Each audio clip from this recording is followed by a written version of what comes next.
الحمدللہ رب العالمین والصلاة والسلام علی خاتم النبیین اما بعد فاعوذ باللہ من الشیطان الرجیم بسم اللہ الرحمن الرحیم۔ نماز کی برکتیں، یہ مضمون کتاب فیضان نماز صفحہ 70 تا 84 سے لیا گیا ہے۔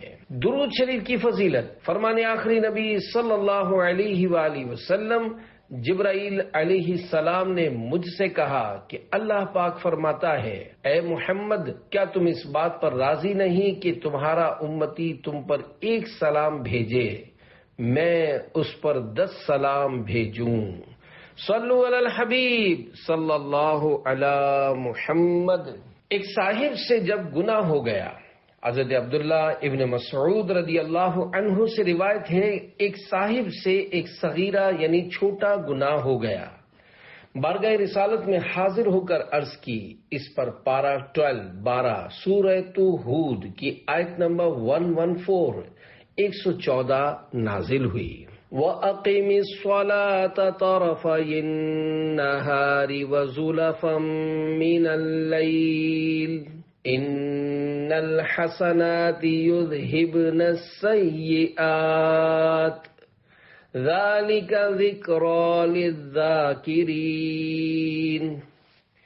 ترجمہ کنز ایمان، اور نماز قائم رکھو دن کے دونوں کناروں اور کچھ راتوں کے حصوں میں، بے شک نیکیاں برائیوں کو مٹا دیتی ہیں، یہ نصیحت ہے نصیحت ماننے والوں کے لیے۔ انہوں نے عرض کی، یا رسول اللہ صلی اللہ علیہ وآلہ وسلم، کیا یہ خاص میرے لیے ہے؟ فرمایا، میری سب امت کے لیے۔ آیت کی تفسیر۔ اس آیت مقدسہ کے تحت صدر الافاضل حضرت علامہ مولانا سید محمد نعیم الدین مراد آبادی رحمۃ اللہ علیہ فرماتے ہیں کہ دن کے دونوں کناروں سے صبح و شام مراد ہیں۔ زوال سے قبل کا وقت صبح میں اور بعد کا شام میں داخل ہے۔ صبح کی نماز فجر، شام کی نماز ظہر و عصر ہیں، اور رات کے حصوں کی نمازیں مغرب و عشاء ہیں۔ تفسیر صراط الجنان جلد 4 صفحہ 511 پر اسی آیت کے تحت لکھا ہے، آیت کریمہ میں بیان کردہ نیکیوں سے مراد یا یہی پنجگانہ یعنی 5 وقت کی نمازیں ہیں جو آیت میں ذکر یعنی بیان ہوئیں، یا اس سے مراد مطلقاً یعنی ہر طرح کے نیک کام ہیں، یا اس سے سبحان اللہ والحمد للہ ولا الہ الا اللہ واللہ اکبر پڑھنا مراد ہے۔ چھوٹے گناہوں کے لیے کفارہ بننے والی بعض نیکیاں۔ اس آیت سے معلوم ہوا کہ نیکیاں صغیرہ یعنی چھوٹے گناہوں کے لیے کفارہ ہوتی ہیں، خواہ وہ نیکیاں نماز ہوں یا صدقہ و خیرات یا ذکر و استغفار یا اور کچھ۔ احادیث میں متعدد ایسے اعمال کا بیان ہے جو صغیرہ گناہوں کے لیے کفارہ یعنی مٹنے کا سبب بنتے ہیں، یہاں ان میں سے چند ایک بیان کیے جاتے ہیں۔ 4 فرامین مصطفیٰ صلی اللہ علیہ وآلہ وسلم۔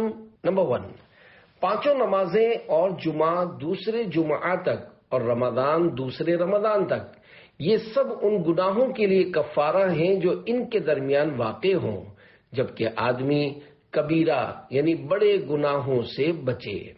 نمبر 2، جس نے رمضان کا روزہ رکھا اور اس کی حدود کو پہچانا اور جس چیز سے بچنا چاہیے اس سے بچا، تو جو پہلے کر چکا ہے اس کا کفارہ ہو گیا۔ نمبر 3، عمرے سے عمرے تک ان گناہوں کا کفارہ ہے جو درمیان میں ہوئے، اور حج مبرور کا ثواب جنت ہی ہے۔ نمبر 4، جس نے علم تلاش کیا تو یہ تلاش اس کے پچھلے گناہوں کا کفارہ ہوگی۔ کفارہ سے کیا مراد ہے؟ پیارے پیارے اسلامی بھائیوں، بیان کردہ چاروں حدیثوں میں لفظ کفارہ آیا ہے، یہاں اس سے مراد ہے چھوٹے گناہوں سے معافی مل گئی۔ بے شک نماز نہایت عظیم الشان عبادت ہے، اس کی برکت سے صرف اور صرف بد نصیب لوگ ہی محروم رہ سکتے ہیں۔ نماز جہاں ایک طرف ڈھیروں ثواب کمانے کا ذریعہ ہے، تو دوسری طرف اسے ادا کرنے سے صغیرہ یعنی چھوٹے گناہوں کی بخشش ہو جاتی ہے۔ حضرت عثمان نے وضو کر کے فرمایا۔ تابعی بزرگ حضرت حارث رحمت اللہ علیہ روایت کرتے ہیں کہ حضرت عثمان غنی رضی اللہ عنہ ایک دن تشریف فرما تھے اور ہم بھی بیٹھے تھے کہ مؤذن صاحب آ گئے۔ حضرت عثمان غنی رضی اللہ عنہ نے پانی منگوا کر وضو کیا، پھر فرمایا کہ میں نے تاجدار مدینہ صلی اللہ علیہ وآلہ وسلم کو اسی طرح وضو کرتے دیکھا ہے، اور میں نے آپ صلی اللہ علیہ وآلہ وسلم کو یہ ارشاد فرماتے ہوئے بھی سنا، جو شخص میرے اس وضو کی طرح وضو کرے پھر وہ ظہر کی نماز پڑھ لے تو اللہ پاک اس کے گناہوں کو معاف فرما دیتا ہے، یعنی وہ گناہ جو فجر کی نماز اور اس ظہر کی نماز کے درمیان ہوئے ہوں۔ پھر جب عصر کی نماز پڑھتا ہے تو ظہر و عصر کے مابین یعنی بیچ کے گناہوں کو معاف فرما دیتا ہے۔ پھر جب مغرب کی نماز پڑھتا ہے تو عصر و مغرب کے درمیان کے گناہوں کو معاف فرما دیتا ہے۔ پھر عشاء کی نماز پڑھتا ہے تو اس کے اور مغرب کے درمیان کے گناہوں کو معاف فرما دیتا ہے۔ پھر ہو سکتا ہے کہ رات بھر وہ لیٹ کر ہی گزار دے، اور پھر جب اٹھ کر وضو کرے اور فجر کی نماز پڑھے تو عشاء و فجر کے بیچ کے گناہوں کی بخشش ہو جاتی ہے، اور یہی وہ نیکیاں ہیں جو برائیوں کو دور کر دیتی ہیں۔ نماز سے گناہ دھلتے ہیں۔ حضرت عثمان غنی رضی اللہ عنہ فرماتے ہیں، سرکار دو جہاں صلی اللہ علیہ وآلہ وسلم کا فرمان عالی شان ہے، اگر تم میں سے کسی کے صحن میں نہر ہو، وہ اس میں ہر روز 5 بار غسل کرے تو کیا اس پر کچھ میل رہ جائے گا؟ لوگوں نے عرض کیا جی نہیں۔ آپ صلی اللہ علیہ وآلہ وسلم نے فرمایا، نماز گناہوں کو ایسے ہی دھو دیتی ہے جیسا کہ پانی میل کو دھوتا ہے۔ عیسیٰ علیہ السلام اور میلا پرندہ۔ حکایت، حضرت عیسیٰ روح اللہ علیہ السلام ایک بار سمندر کے کنارے کنارے تشریف لیے جا رہے تھے۔ آپ علیہ السلام نے ایک پرندہ دیکھا جو کہ سمندر کی کیچڑ میں لوٹ پوٹ ہو رہا تھا، اور اس سبب سے اس کا بدن میلا ہو گیا۔ پھر وہ وہاں سے نکل کر سمندر میں نہانے لگا، جس سے وہ پھر صاف ہو گیا۔ یہی عمل اس نے 5 مرتبہ کیا۔ حضرت عیسیٰ روح اللہ علیہ السلام کو اس کام سے تعجب ہوا۔ حضرت جبرائیل علیہ السلام نے آپ کو حیرت زدہ دیکھ کر کہا، یہ جو آپ کو دکھایا گیا ہے یہ حضرت محمد صلی اللہ علیہ وآلہ وسلم کی امت کے نمازیوں کی مثال، اور یہ کیچڑ ان کے گناہوں کی مثال، اور سمندر میں نہانا 5 نمازوں کی مثال ہے۔ یعنی جس طرح یہ کیچڑ میں لوٹا اور نہا کر پاک و صاف ہو گیا، اسی طرح حضرت محمد مصطفیٰ صلی اللہ علیہ وآلہ وسلم کی امت کے گناہ گار ان 5 نمازوں کی وجہ سے اپنے گناہوں سے پاک و صاف ہو جائیں گے۔ اے عاشقان نماز، ہماری کس قدر خوش قسمتی ہے کہ اللہ کریم نے ہم پر نماز فرض فرمائی، اور بہت سارا ثواب عطا کرنے کے ساتھ ساتھ یہ بھی احسان فرمایا کہ وہ نماز کی برکت سے ہمارے گناہ بھی معاف فرما دیا کرتا ہے۔ اللہ رب العزت کی رحمت کے اس خزانے کو جو نہ لوٹے وہ کس قدر محروم و بد نصیب ہے۔ یہ یاد رہے کہ نمازوں سے جہاں جہاں گناہ معاف ہونے کا تذکرہ ہے، اس سے مراد صغیرہ یعنی چھوٹے گناہ ہے، کبیرہ یعنی بڑے گناہ توبہ سے معاف ہوتے ہیں۔ پڑھ کر نماز ساتھ لو سامان آخرت، محشر میں کام آئے گی اے بھائیو نماز۔ صلو علی الحبیب صلی اللہ علی محمد۔ گناہ اس طرح جھڑتے ہیں جس طرح، نمازی کس قدر خوش نصیب ہے کہ وہ نماز پڑھتا ہے تو اس کے گناہ دھڑا دھڑ جھڑنے شروع ہو جاتے ہیں۔ چنانچہ حضرت ابو ذر غفاری رضی اللہ عنہ فرماتے ہیں، سرکار مدینہ صلی اللہ علیہ وآلہ وسلم سردیوں کے موسم میں تشریف لے گئے اور درختوں کے پتے جھڑتے تھے۔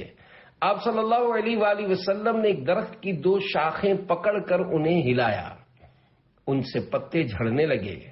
آپ صلی اللہ علیہ وآلہ وسلم نے فرمایا، اے ابو ذر، میں نے عرض کی لبیک یا رسول اللہ، یعنی میں حاضر ہوں اے اللہ پاک کے رسول۔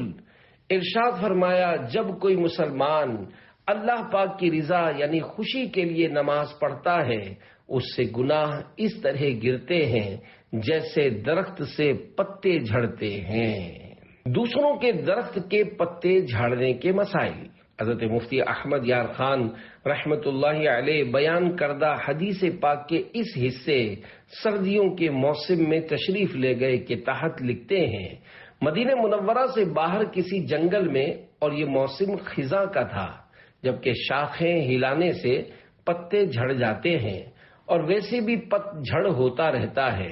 حدیث شریف کے اس حصے درخت کی دو شاخیں پکڑ کر انہیں ہلایا کے تحت فرماتے ہیں غالباً یہ درخت کوئی جنگل کا خود رو یعنی خود بخود اگ جانے والا تھا جس کے پھل پھول پتے ہر راہگیر یعنی راستے میں گزرنے والا توڑ سکتا ہے، اور ہو سکتا ہے کہ درخت آپ صلی اللہ علیہ وآلہ وسلم کا اپنا ہو یا کسی ایسے شخص کا ہو جو حضور صلی اللہ علیہ وآلہ وسلم کے اس عمل شریف سے راضی ہو، ورنہ دوسرے کے درخت سے بلا اجازت پتے وغیرہ جھاڑنا ممنوع ہے۔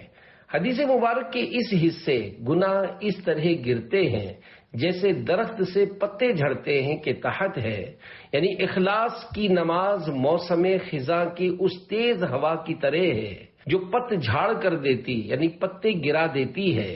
مزید فرماتے ہیں یہاں گر جانے یعنی معاف ہونے والے گناہوں سے صغیرہ یعنی چھوٹے گناہ مراد ہیں۔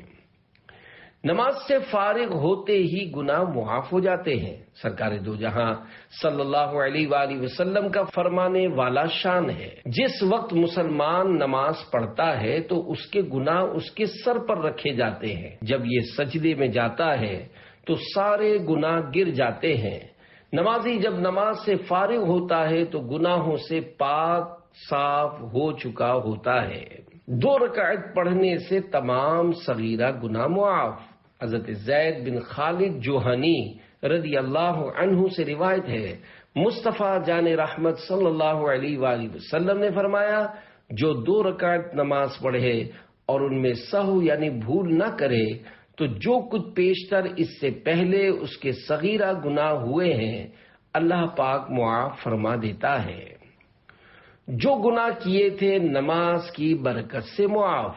حضرت ابو ایوب انصاری رضی اللہ عنہ سے روایت ہے، تاجدار مدینہ صلی اللہ علیہ وآلہ وسلم کا فرمانے عالی شان ہے، جس نے وضو کیا جیسا حکم ہے اور نماز پڑھی جیسی نماز کا حکم ہے تو جو کچھ پہلے کیا معاف ہو گیا۔ تذکرہ حضرت ابو ایوب انصاری رضی اللہ عنہ۔ اے عاشقان صحابہ و اہل بیت، ابھی آپ نے جو حدیث پاک سنی اس کے راوی رسول کریم صلی اللہ علیہ وآلہ وسلم کے مشہور صحابی میزبان رسول حضرت ابو ایوب انصاری رضی اللہ عنہ ہیں۔ اپنے پیارے صحابہ کرام رضی اللہ عنہم کے بارے میں رسول ذیشان رحمت عالمیان صلی اللہ علیہ وآلہ وسلم کا فرمانے عظمت نشان ہے، میرے صحابہ کو برا نہ کہو، کیونکہ اگر تم میں سے کوئی احد پہاڑ کے برابر سونا خیرات کرے تو میرے صحابہ میں سے کسی ایک کے نہ مد کو پہنچ سکتا ہے اور نہ ہی مد کے آدھے کو۔ شرح حدیث یعنی میرا صحابی قریباً 1.25 سیر جو خیرات کرے اور ان کے علاوہ کوئی مسلمان خواہ غوث و قطب ہو یا عام مسلمان پہاڑ بھر سونا خیرات کرے تو اس کا سونا قرب الہی اور قبولیت میں صحابی کے 1.25 سیر جو کو نہیں پہنچ سکتا۔ یہی حال روزہ، نماز اور ساری عبادات کا ہے۔ جب مسجد نبوی کی نماز دوسری جگہ کی نمازوں سے 50,000 گنا ہے تو جنہوں نے حضور صلی اللہ علیہ وآلہ وسلم کا قرب اور دیدار پایا ان کا کیا پوچھنا اور ان کی عبادات کا کیا کہنا۔ اس حدیث سے معلوم ہوا کہ حضرات صحابہ علیہم رضوان کا ذکر ہمیشہ خیر سے ہی کرنا چاہیے۔ کسی صحابی کو ہلکے لفظ سے یاد نہ کرو۔ یہ حضرات وہ ہیں جنہیں رب نے اپنے محبوب صلی اللہ علیہ وآلہ وسلم کی صحبت کے لیے چنا۔ مہربان باپ اپنے بیٹے کو بروں کی صحبت میں نہیں رہنے دیتا تو مہربان رب اپنے نبی صلی اللہ علیہ وآلہ وسلم کو بروں کی صحبت میں رہنا کیسے پسند فرماتا؟ صحابہ کرام کی فضیلت صرف مصطفیٰ جان رحمت صلی اللہ علیہ وآلہ وسلم کی صحبت اور وحی کا زمانہ پانے کی وجہ سے تھی۔ اگر ہم میں سے کوئی 1000 سال عمر پائے اور تمام عمر اللہ پاک کی فرما برداری کرے اور نافرمانی سے بچے، بلکہ اپنے وقت کا سب سے بڑا عابد یعنی عبادت گزار بن جائے، تب بھی اس کی عبادت نبی رحمت صلی اللہ علیہ وآلہ وسلم کی صحبت کے ایک لمحے کے برابر بھی نہیں ہو سکتی۔ نام اور کنیت۔ پیارے پیارے اسلامی بھائیوں، مدینہ منورہ میں حضور نبی کریم صلی اللہ علیہ وآلہ وسلم کی میزبانی، ہاسپٹیلٹی کا شرف حاصل کرنے والے سب سے پہلے خوش نصیب حضرت ابو ایوب انصاری رضی اللہ عنہ تھے۔ آپ کا اصل نام خالد بن زید تھا، جبکہ کنیت ابو ایوب تھی۔ ہجرت سے قبل نبی کریم صلی اللہ علیہ وآلہ وسلم کے مبارک ہاتھ پر بیعت کرنے والے تقریباً 70 خوش نصیب حضرات میں آپ بھی شامل تھے۔ بے مثال ادب مصطفیٰ حضرت ابو ایوب انصاری رضی اللہ عنہ اپنے ہر انداز سے پیارے آقا صلی اللہ علیہ وآلہ وسلم کے لیے بے پناہ ادب و احترام اور عقیدت و جانثاری کا مظاہرہ کرتے۔ حضور نبی کریم صلی اللہ علیہ وآلہ وسلم کے لیے آپ نے پہل اوپر کی منزل پیش کی، مگر تاجدار مدینہ صلی اللہ علیہ وآلہ وسلم نے ملاقاتیوں کی آسانی کا لحاظ فرماتے ہوئے نیچے کی منزل کو پسند فرمایا۔ ایک مرتبہ مکان کے اوپر کی منزل پر پانی کا گڑھا ٹوٹا تو فوراً اپنا لحاف ڈال کر سارا پانی اس میں خشک کر لیا۔ گھر میں ایک ہی لحاف موجود تھا جو کہ اب گیلا ہو چکا تھا، مگر یہ گوارا نہ کیا کہ پانی بہہ کر نیچے کی منزل میں چلا جائے اور رحمت عالم صلی اللہ علیہ وآلہ وسلم کو کچھ تکلیف پہنچے، کہیں بے ادبی نہ ہو جائے۔ حضرت ابو ایوب انصاری رضی اللہ عنہ بیان کرتے ہیں کہ سرکار دو عالم صلی اللہ علیہ وآلہ وسلم ان کے ہاں بطور مہمان نچلی منزل میں ٹھہرے اور حضرت ابو ایوب انصاری رضی اللہ عنہ اوپر کی منزل میں تھے۔ حضرت ابو ایوب انصاری رضی اللہ عنہ کے دل میں ایک رات خیال آیا کہ ہم رسول اللہ صلی اللہ علیہ وآلہ وسلم کے سر انور کے اوپر چھت پر چل رہے ہیں۔ یہ خیال آتے ہی آپ ایک جانب ہٹ کر سو گئے۔ پھر نبی کریم صلی اللہ علیہ وآلہ وسلم سے عرض کی۔ آپ صلی اللہ علیہ وآلہ وسلم نے فرمایا نچلی منزل میں زیادہ سہولت ہے۔ حضرت ابو ایوب انصاری رضی اللہ عنہ نے عرض کی، میں اس چھت پر نہیں رہ سکتا جس کے نیچے آپ تشریف فرما ہوں۔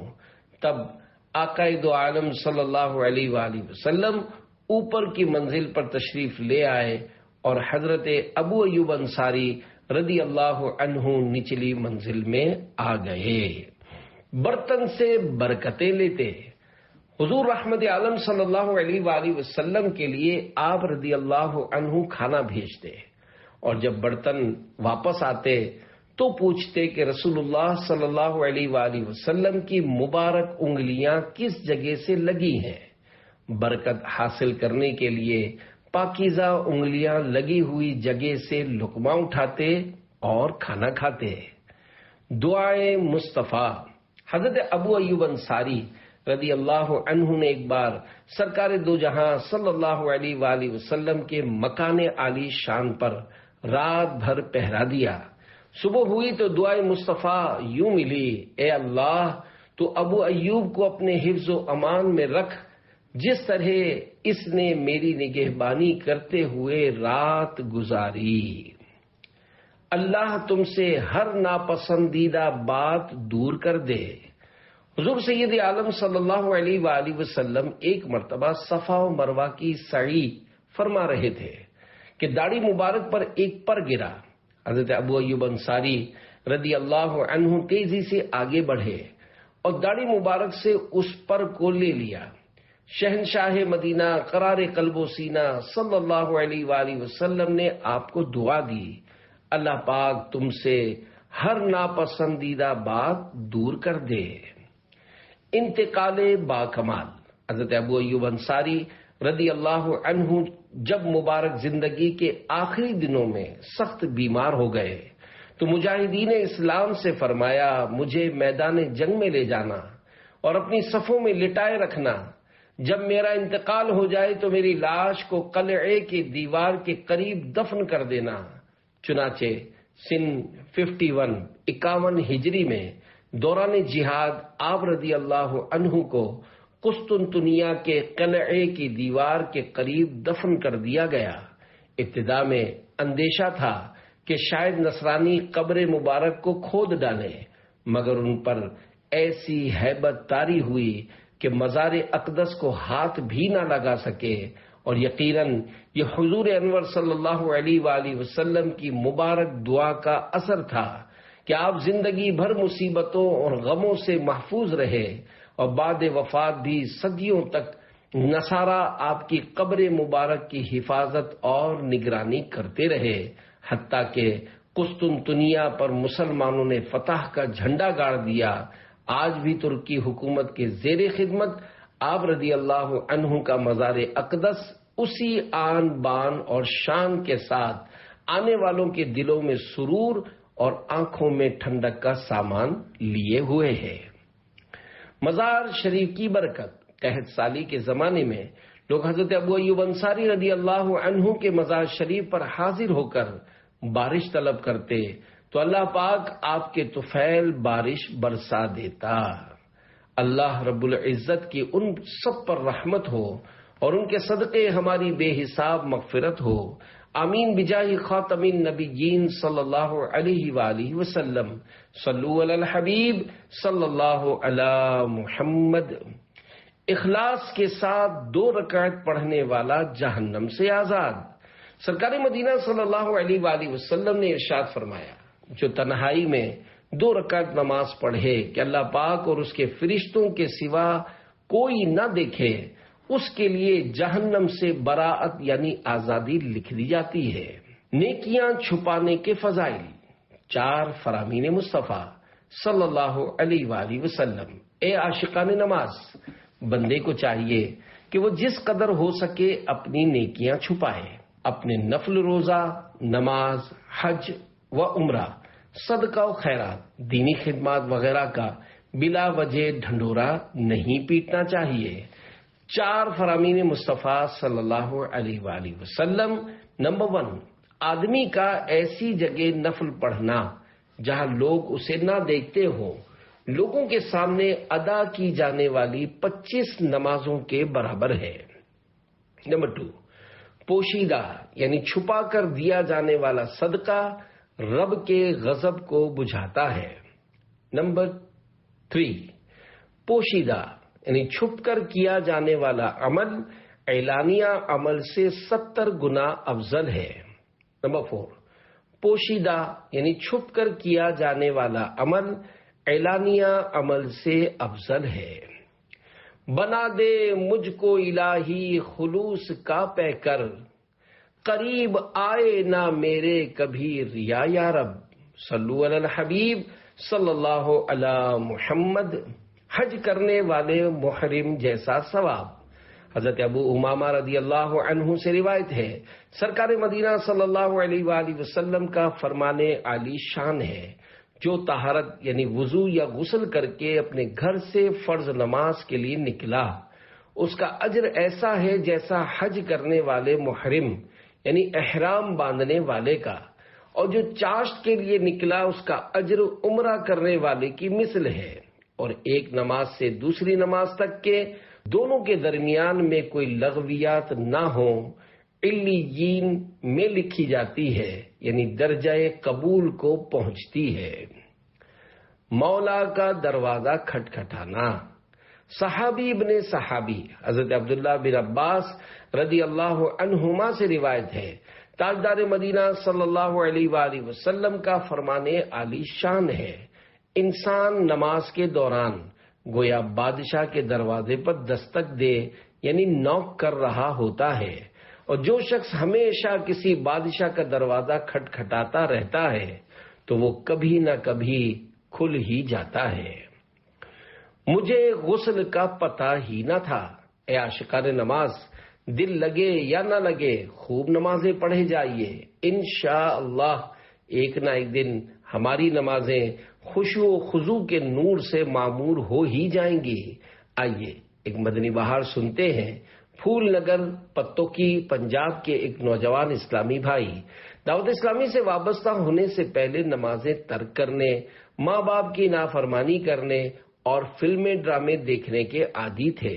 خود ان کا کہنا ہے کہ مجھے غسل کا پتہ ہی نہ تھا، حالانکہ میری عمر 16 سال ہو چکی تھی۔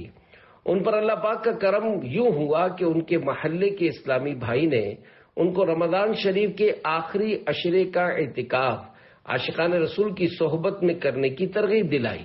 مدنی مرکز فیضان مدینہ انور ٹاؤن پھول نگر میں اعتکاف کرنے پہنچے تو وہاں کا ماحول انہیں اچھا لگا اور انہوں نے وہاں غسل کرنے کا طریقہ اور دیگر شرعی مسائل بھی سیکھے اور گناہوں سے توبہ کر لی۔ دعوت اسلامی کا مدنی کام کرتے کرتے انہیں حلقہ سطح پر مدنی قافلہ ذمہ دار بننے کی سعادت بھی ملی۔ بھائی گر چاہتے ہو نمازیں پڑھوں، مدنی ماحول میں کر لو تم اعتکاف، نیکیوں میں تمنا ہے آگے بڑھوں، مدنی ماحول میں کر لو تم اعتکاف۔ صلو علی الحبیب صلی اللہ علی محمد۔ 70,000 فرشتے پیچھے نماز پڑھتے ہیں۔ حضرت خالد بن معدان رحمت اللہ علیہ فرماتے ہیں، میں نے سنا ہے کہ اللہ پاک 3 آدمیوں کے بارے میں فرشتوں کے سامنے فخر فرماتا ہے۔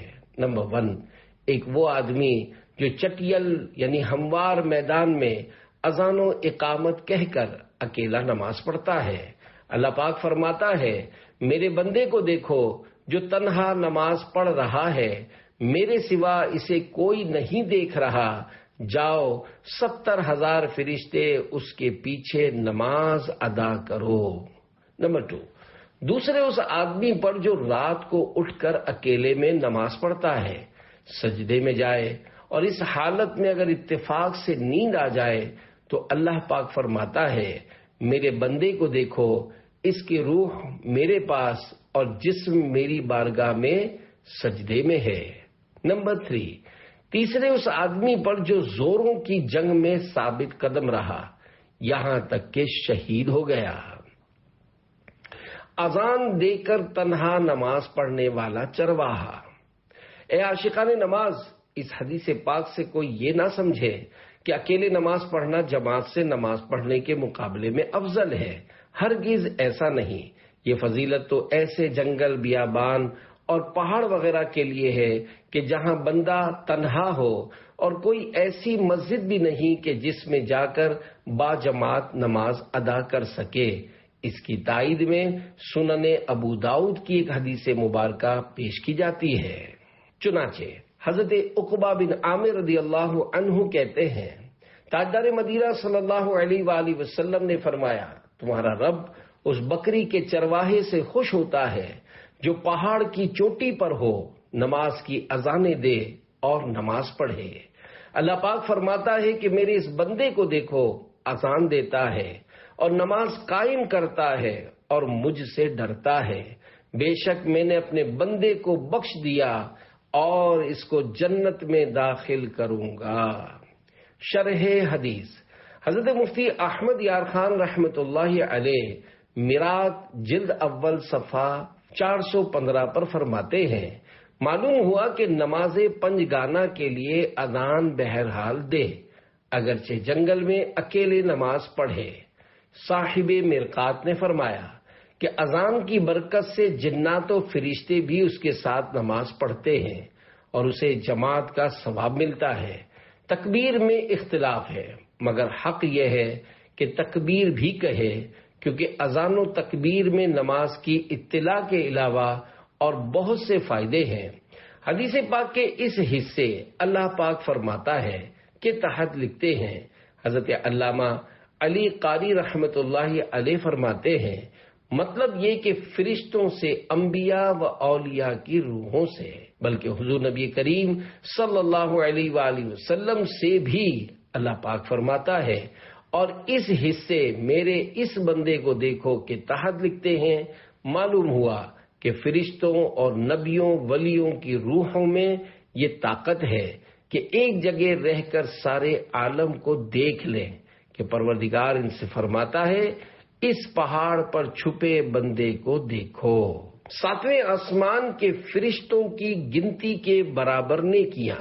حضرت علامہ سید محمود احمد رضوی رحمت اللہ علیہ اپنی کتاب مسائل نماز میں لکھتے ہیں، نماز میں 7 آسمان کے فرشتوں کی عبادت ہے۔ آسمان اول نمبر 1 کے فرشتے قیام میں یعنی کھڑے ہیں، آسمان دوم نمبر 2 کے رکوع میں، سوم نمبر 3 کے سجدے میں، چہارم نمبر 4 کے قاعدے میں، پنجم نمبر 5 کے تسبیح یعنی پاکی بیان کرنے میں، چھٹے 6 کے تحلیل یعنی لا الہ الا اللہ کے ورد میں، 7 کے تمجید یعنی اللہ پاک کی بزرگی اور تعریف بیان کرنے میں۔ جب مومن آدمی 2 رکعت نماز مذکورہ افعال و اذکار یعنی بتائے ہوئے طریقے اور پڑھنے والی چیزوں سے ادا کرتا ہے، اللہ پاک فرماتا ہے اس کے اعمال نامے میں 7 آسمان کے فرشتوں کی گنتی کے مطابق نیکیاں لکھو۔ امام نجم الدین عمر نصفی رحمت اللہ علیہ خصائل میں فرماتے ہیں کہ زمینوں کو بھی اس پر قیاس یعنی اندازہ کرنا چاہیے۔ درخت اور مینار اور پہاڑ قیام میں ہیں، اور 4 پائے یعنی 4 پاؤں والے جانور رکوع میں، اور حشرات الارض یعنی زمین سے اٹھنے والے مثلاً کیڑے مکوڑے سجدے میں، اور دیواریں اور ٹیلے اور کاہ یعنی سوکھی گھاس اور ریگ یعنی ریت وغیرہ قاعدے میں۔ قرآن کریم کی آیت کریمہ اسی پر دلیل ہے۔ وَإِن مِّن شَيْءٍ إِلَّا يُسَبِّحُ بِحَمْدِهِ وَلَٰكِن لَّا تَفْقَهُونَ تَسْبِيحَهُمْ۔ پارہ 15 بنی اسرائیل آیت 44 ترجمہ کنز ایمان۔ اور کوئی چیز نہیں جو اسے سراہتی ہوئی اس کی پاکی نہ بولے، ہاں تم ان کی تسبیح سمجھ نہیں سکتے۔ پڑھتے رہو نماز خدا ہی کے واسطے، کیسی فضیلتیں ہیں نمازی کے واسطے۔ صلو علی الحبیب صلی اللہ علی محمد۔ اے ہمارے پیارے پیارے اللہ پاک، ہمیں تمام تر ظاہری و باطنی آداب کے ساتھ نمازیں ادا کرنے کی توفیق عطا فرما۔ آمین بجاہ خاتم النبیین صلی اللہ علیہ وآلہ وسلم۔ سب عطر و پھول ہوں گے نچھاور پسینے پر، خوشبو میں جب بسائے گی اے بھائیو نماز۔ صلو علی الحبیب صلی اللہ علی محمد۔ ہر عبادت سے برتر عبادت نماز، ساری دولت سے بڑھ کر ہے دولت نماز۔ قلب غمگین کا سامان فرحت نماز، ہے مریضوں کو پیغام صحت نماز۔ نارے دوزخ سے بے شک بچائے گی یہ، رب سے دلوائے گی تم کو جنت نماز۔ پیارے آقا کی آنکھوں کی ٹھنڈک ہے یہ، قلب شاہ مدینہ کی راحت نماز۔ بھائیو گر خدا کی رضا چاہیے، آپ پڑھتے رہیں با جماعت نماز۔ آؤ مسجد میں جھک جاؤ رب کے حضور، تم کو دلوائے گی حق سے رفعت نماز۔ اے غریبو نہ گھبراؤ سجدے کرو، دے گی برکت مٹائے گی غربت نماز۔ صبر سے اور نمازوں سے چاہو مدد، پوری کروائے ہر ایک حاجت نماز۔ خوب نفلوں کے سجدوں میں مانگو دعا، پوری کروائے گی رب سے حاجت نماز۔ کیوں نمازی جہنم میں جائے بھلا، اس کو دلوائے گی باغ جنت نماز۔ جو مسلمان 5 نمازیں پڑھیں، لے چلے گی انہیں سوئے جنت نماز۔ ہوگی دنیا خراب آخرت بھی خراب، بھائیو تم کبھی چھوڑنا مت نماز، بے نمازی جہنم کا حقدار ہے، بھائیو تم کبھی چھوڑنا مت نماز، قبر میں سانپ بچھو لپٹ جائیں گے، بھائیو تم کبھی چھوڑنا مت نماز، سہ سکو گے نہ دوزخ کا ہرگز عذاب، بھائیو تم کبھی چھوڑنا مت نماز، دیکھو اللہ ناراض ہو جائے گا، بھائیو تم کبھی چھوڑنا مت نماز، یا خدا تجھ سے عطار کی ہے دعا، مصطفیٰ کی پڑھے پیاری امت نماز۔ نماز با جماعت کے بعد دعائے حاجت قبول ہے۔ رسول اللہ صلی اللہ علیہ وآلہ وسلم نے فرمایا، جب بندہ با جماعت نماز پڑھے پھر اللہ پاک سے اپنی حاجت یعنی ضرورت کا سوال کرے تو اللہ پاک اس بات سے حیا فرماتا ہے کہ بندہ حاجت پوری ہونے سے پہلے واپس لوٹ جائے۔